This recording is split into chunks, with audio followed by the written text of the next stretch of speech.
MGR TV நேயர்களுக்கு அன்போடக்கம். நம்முடைய மூத்த பத்திரிகையாளர் திரு பிரியன் இணைந்திருக்கிறார். வாருங்கள் அவரோடு பேசலாம். சார் வணக்கம்.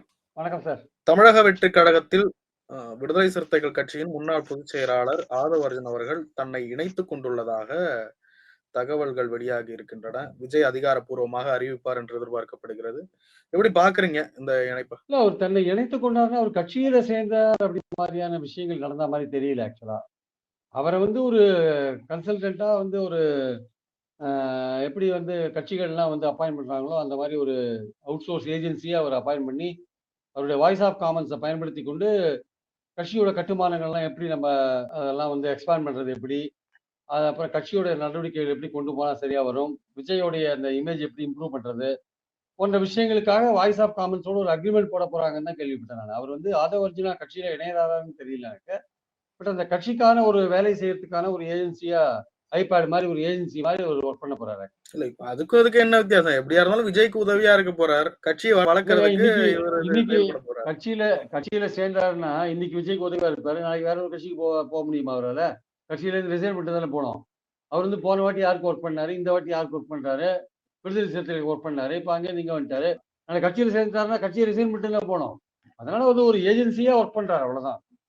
அதாவது இந்த மாதிரி தேர்தல் வேலைகள், கட்சியுடைய கட்டுமானங்களை இன்க்ரீஸ் பண்றது, விஜயோட இமேஜை பூஸ்ட் பண்றது, சோசியல் மீடியாவை ஹேண்டில் பண்றது, இந்த மாதிரி விஷயங்களுக்காக வாய்ஸ் ஆஃப் காமன்ஸோட ஒரு அக்ரிமெண்ட் போட்டிருக்காங்க. ஏற்கனவே வந்து ஜான் ஆரோக்கியசாமின்னு ஒருத்தர் இருக்காரு, அவரும் அந்த வேலையை செய்யறாரு. ஸோ ஒரு உரையில் இரு வாட்கள் அங்க இருக்கின்றன, இரு வாழ்கள். அது விஜய் எப்படிலாம் வந்து திசை திருப்ப போறாங்க, அவங்க ரெண்டு பேருக்குள்ள எப்படி மோதல் வரும்னு பொறுத்து இருந்து பார்க்கணும். ஆதவ் அர்ஜுன் உள்ள போனதுனால எதுவும் சலசலப்பு ஏற்பட வாய்ப்பு இருக்கு? அது கட்சிக்கு கெயினா? அங்க ஏற்கனவே ஜான் ஆரோக்கியசாமியும் புஷி ஆனந்தும் சேர்ந்து பல விதமான பிரச்சனைகளை பண்ணிட்டு இருக்காங்க சார். விஜய்க்கு பல விஷயங்கள் நடக்கிறதே தெரியலங்க ஆக்சுவலா. அதாவது மாநாடு நடத்தின பிறகு பாத்தீங்கன்னா பல பேர் அந்த கட்சியில சேர்றதுக்கு ஆர்வமா இருந்தாங்க. ஆனா சேர வந்த பல பேரை தடுத்துட்டாங்க புஷி ஆனந்தும் ஜான் ஆரோக்கியசாமியும்.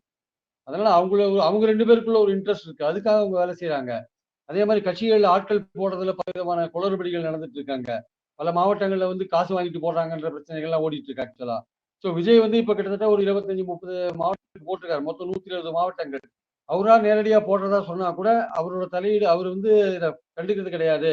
இந்த புஷி ஆனந்தும் ஜான் ஆரோக்கியசாமி தான் மேனேஜ் பண்றாங்கன்ற மாதிரியான விஷயங்கள் தான் கட்சிக்காரர்கள் சொல்றாங்க ஆக்சுவலா. இப்ப விஜய் அடுத்தடுத்து மாவட்ட செயலாளர்கள், நிர்வாகிகள் எல்லாம் நியமிச்சுக்கிட்டு இருக்காரு. ஒரு ஃபுல் ஃபிளெஜ்டா இறங்குறதுக்கு முடிவு எடுத்துட்டாரு போல. எப்படி போகுது தமிழக வெற்றி கழகத்தின் அரசியல் பயணம்னு பாக்குறேன்? தமிழக வெற்றி கழகத்தின் அரசியல் பயணம்ன்றது பாத்தீங்கன்னா, அவர் வந்து முதல்ல 68,000 பூத்துக்கு வந்து பூத் கமிட்டி போடணும். அவரு அதுக்கான வாய்ப்புகள் அவருக்கு இருக்கா இல்லையான்றது இனிமேல் தான் பார்க்கணும். 120 மாவட்டங்களுக்கு மாவட்ட செயலாளர் போடணும், கீழே ஒன்றிய செயலாளர் போடணும். அவர் போட்டு இருக்கிற மாவட்ட செயலாளர்லாம் பாத்தீங்கன்னா ரொம்ப வேடிக்கையா இருக்கு. நெல்லை வந்து ஒரு கேரளா ஆளை வந்து மாவட்ட செயலாளராக போட்டிருக்காங்க. அந்த மாவட்ட செயலாளர் மண்டல செயலாளராகவும் இருக்காரு. அவர் கேரளாவை சேர்ந்தவர். அவர் லோக்கல்ல பொதுவா பாத்தீங்கன்னா நெல்லை போன்ற பகுதிகளில் வந்து போட்டாங்கன்னா நீங்க வந்து அவருக்கு முகலத்தூர் போடுவாங்க, இல்ல நாடார போடுவாங்க. இப்ப அந்த ரெண்டு கேஸ்ட் மேஜர் கேஸ்ட்டை விட்டுட்டு ஏதோ கேரளாவில் ஒரு போட்டிருக்காங்க. அதே மாதிரி கோயம்புத்தூர்ல பாத்தீங்கன்னா பொதுவாக கவுண்டரை போடுவாங்க, ஈரோடு கோயம்புத்தூர்லாம். இது வேற ஏதோ மைனாரிட்டி காஸ்ட் ஏதோ போட்டு வச்சிருக்காங்க. அது தவிர போடுற ஆளுங்களுக்கெல்லாம் கட்சி ஃபண்டு கொடுங்க, கட்சி ஃபண்டு கொடுங்கன்னு புஷி ஆனந்த் கலெக்ட் பண்றதா ஒரு செய்தி மாவட்ட அளவில் வந்துட்டு இருக்கிறத நம்ம பாக்குறோம்.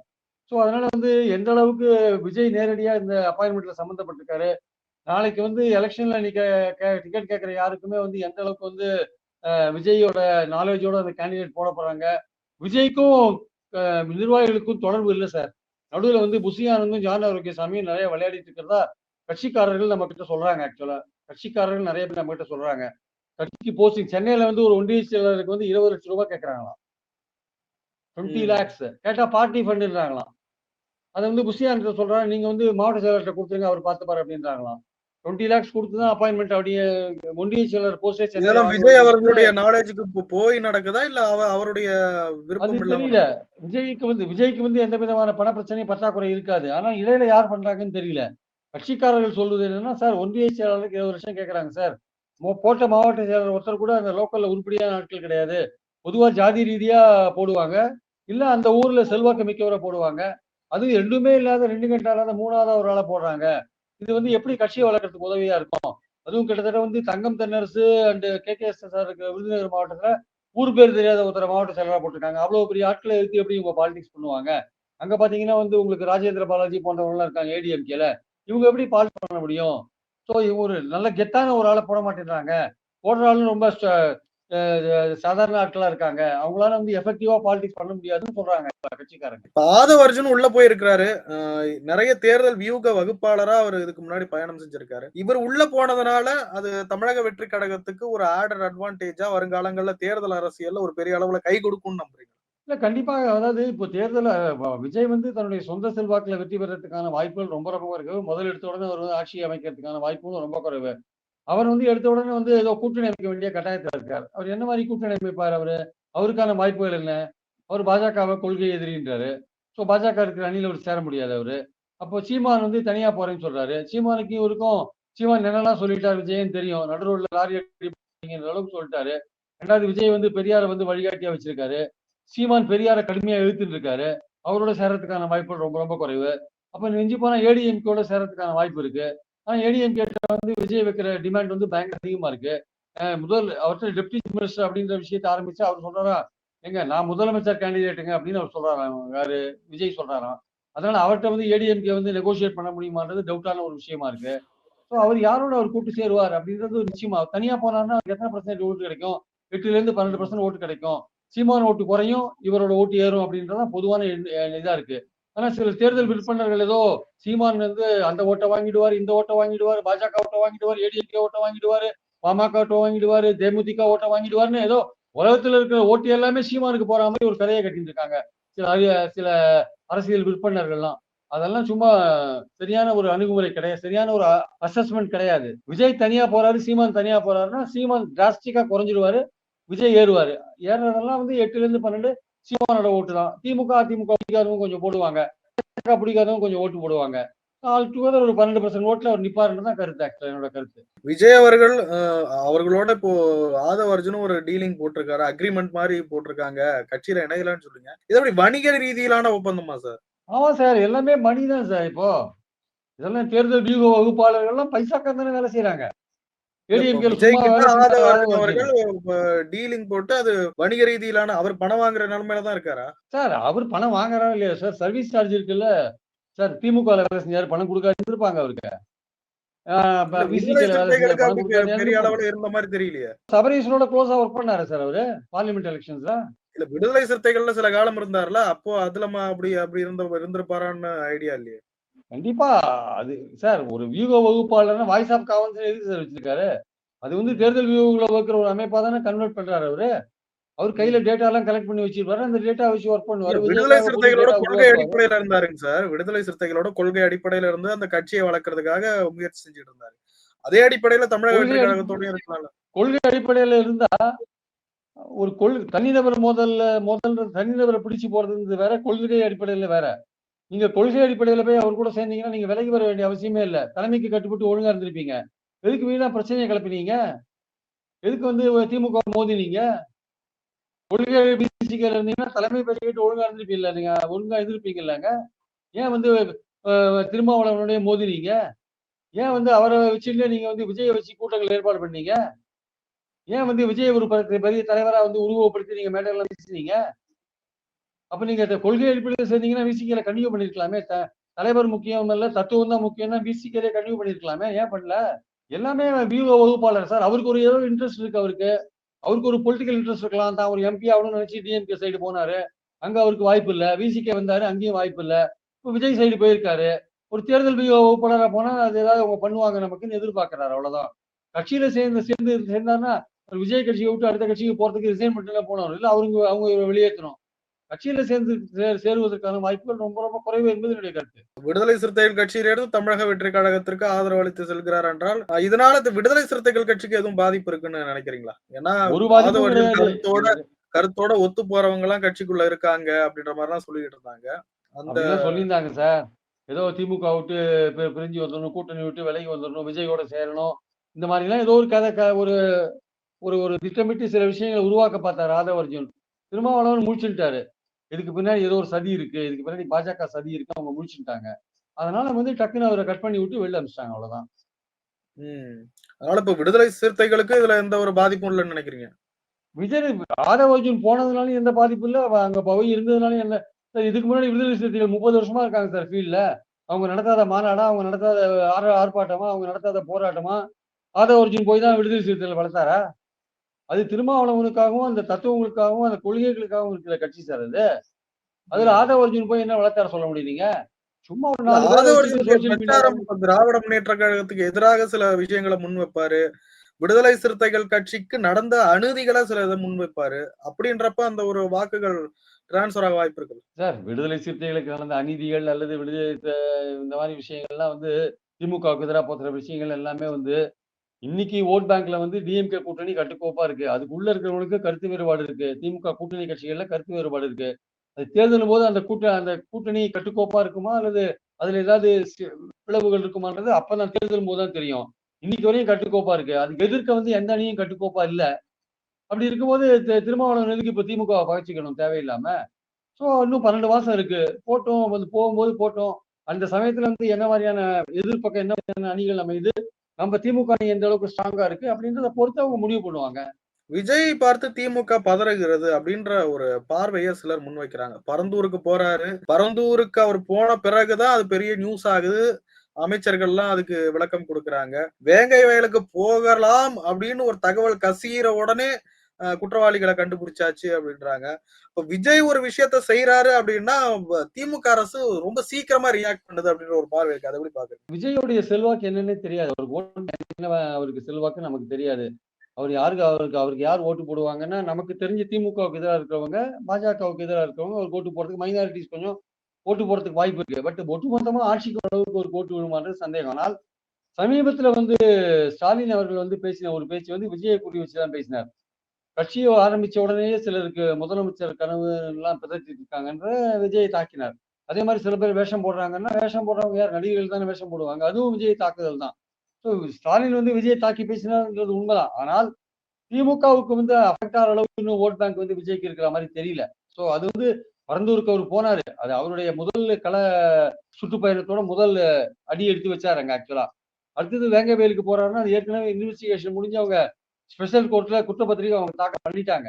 அப்படி தாக்கல் பண்ண குற்றப்பத்திரிகையும் வந்து நீங்க அதுவே பிரச்சனைக்குரிய ஒரு விஷயமா போயிட்டு இருக்கிறத நம்ம பார்க்கிறோம் நம்ம. பட்டியலினத்தவரே பட்டியலினத்தவருக்கு கெடுதல் செய்யற அளவுக்கு பண்ணுவாங்களான்னு கேட்கறாங்க. எஸ்சிக்கள்லாம் பட்டியலினத்தவர் கேட்கறாங்க. ஆனா போலீஸோட டீடைல்டு இன்வெஸ்டிகேஷன்ஸ்ல பார்க்கும்போது அது அப்படிதான் இருக்குன்ற மாரி அவங்க சொல்றாங்க.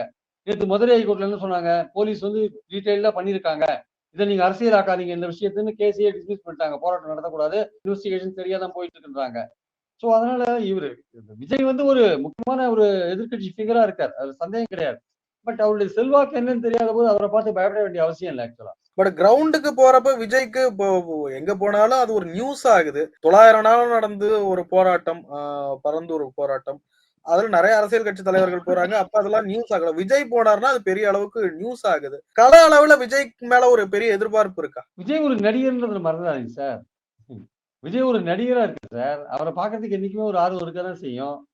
அதனால அதுக்குன்னு நான் ஒரேடியா வந்து வெறும் நடிகரா மட்டும் தான் இருக்காரு. அரசியல் தலைவரா மாறலன்னு சொல்லல. அவர் அரசியல் தலைவரா மாறிட்டு இருக்கார். இன்னும் நெறைய வேலைகள் அவர் செய்ய வேண்டியிருக்கு. முழு அரசியல் தலைவரா மாறுறதுக்கு நெறைய வேலைகள் செய்ய வேண்டியிருக்கு. அதனால அவர் நடிகராவும் இருக்கிறதுனால, அவருக்கு ஒரு கூட்டம் வரும். சரி பரந்தூர் போனாரு. பரந்தூருக்கு என்ன விடிவு காலம் சொல்லுங்க? என்ன விடிவு காலம்? நான் ஏர்போர்ட் வேண்டான்னு சொல்லல. வேற இடத்துல வைங்கன்றாரு. சரி வேற இடத்த சஜெஸ்ட் பண்ணுங்க. 4 இடத்த பார்த்து தான் இந்த இடத்த தேர்ந்தெடுத்திருக்காங்க. நீங்க வேற இடம் சஜெஸ்ட் பண்ணுங்க. ஒரு விடிவு காலம் கொண்டு வாங்க. இந்த இடத்துல வைங்க, அந்த இடத்துல வைங்க, அந்த இடத்துல வைங்கன்னு சொல்லுங்க. ஆல்டர்னேட் சாய்ஸ் சொல்லுங்க. கன்ஸ்ட்ரக்டிவான ஐடியா குடுங்க கவர்மெண்ட்டுக்கு. அதானே எதிர்பார்க்கிறோம் நம்ம. எனக்கு நான் ஏர்போர்ட் வேண்டான்னு சொன்னேன்றாரு. அப்போ மாற்று ஐடியா குடுங்க. அதனால நடிகர்ன்றதுனால பரந்தூருக்கு என்ன விடிவு காலம் வந்தது? அதான் பாயிண்ட்டுங்க. அவர் போனாரு. என்ன விடிவு காலம் வந்தது? நம்மளுடைய பாயிண்ட் என்னன்னா, ம். விஜய் தன்னுடைய வலுப்படுத்த வேண்டிய அவசியம் இருக்கு. 68,000 பூத் கமிட்டி போட வேண்டிய அவசியம் இருக்கு. நிர்வாகிகள் வந்து எந்த காசும் வாங்காம நல்ல லோக்கல்ல இருக்கிற நல்ல ஆளுங்கள போட வேண்டிய அவசியம் இருக்கு.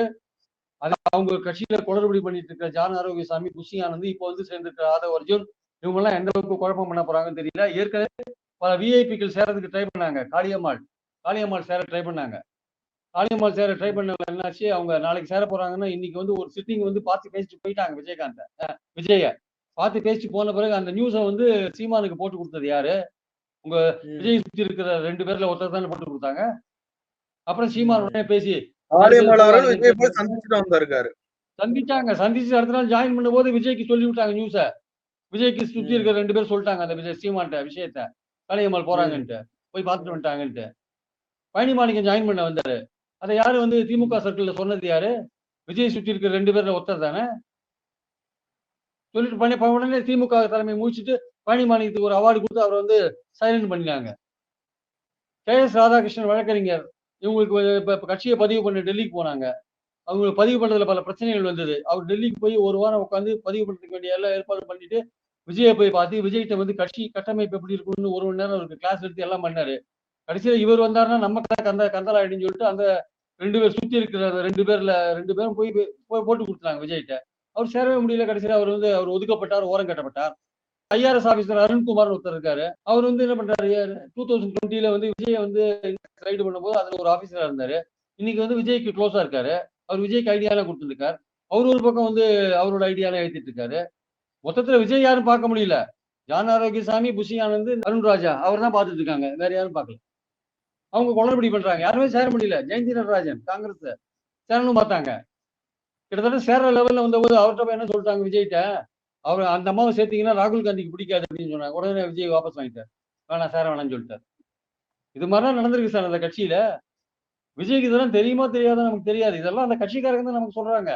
இதெல்லாம் வெரிஃபை பண்ண வேண்டியது விஜயோட வேலை, நம்ம வேலை கிடையாது.